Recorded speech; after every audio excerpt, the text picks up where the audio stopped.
आपको कौन से वाला? ये हरा वाला पन्ने का। जी मैं। नमन अगर बंधु। आओ तेज, आओ आओ बैठो। बंधु महाराज, मैं राज दरबार से आ रहा हूँ। वहाँ पर आपके राज्याभिषेक की पूरी तैयारी चल रही है। अच्छा। हाँ, राजभवन को नौ वधु की तरह सजाया गया है। और सभासद? सभासद तो समय से पहले ही वहाँ पहुँच गए हैं। बहुत समय बाद ये घड़ी आई है तेज। यदि देवी भी यहाँ होती तो कितनी प्रसन्न होती ना। और हमारे बच्चे भी, महेंद्र तथा संगमिता। अब बंधु महाराज, बच्चे तो अब बड़े हो गए होंगे। कैसे होंगे वे?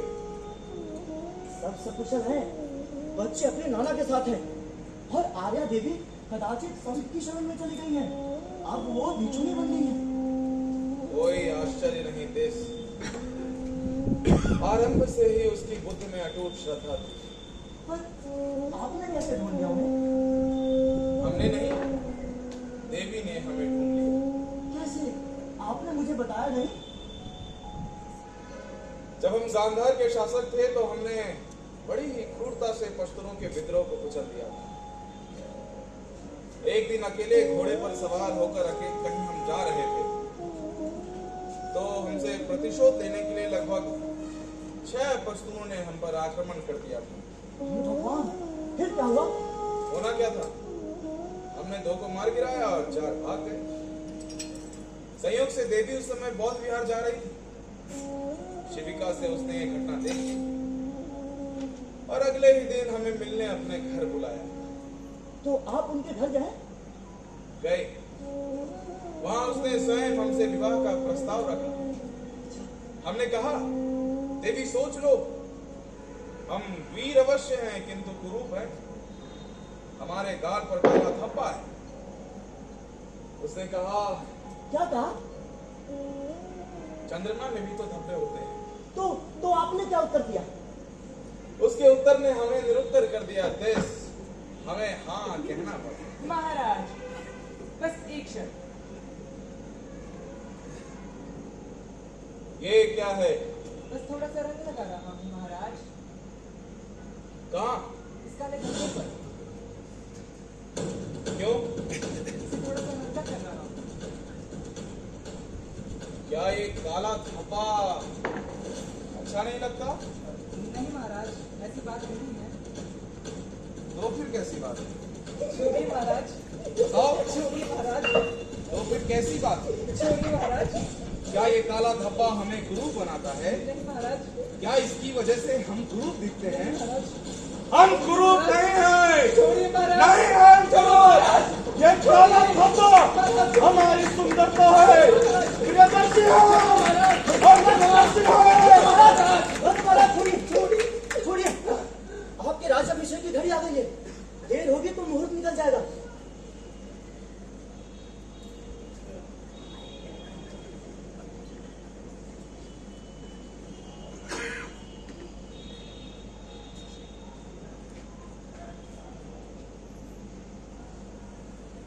भिक्षु को नमन।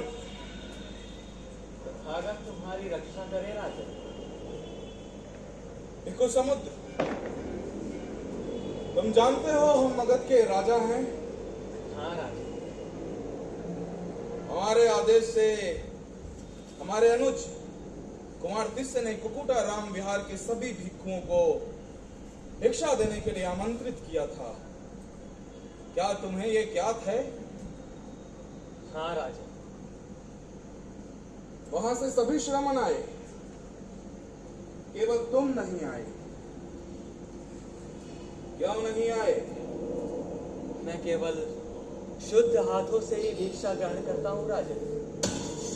दिस हमारे हाथ अशुद्ध हैं। आपके हाथों पर रक्त है राजन। रक्त?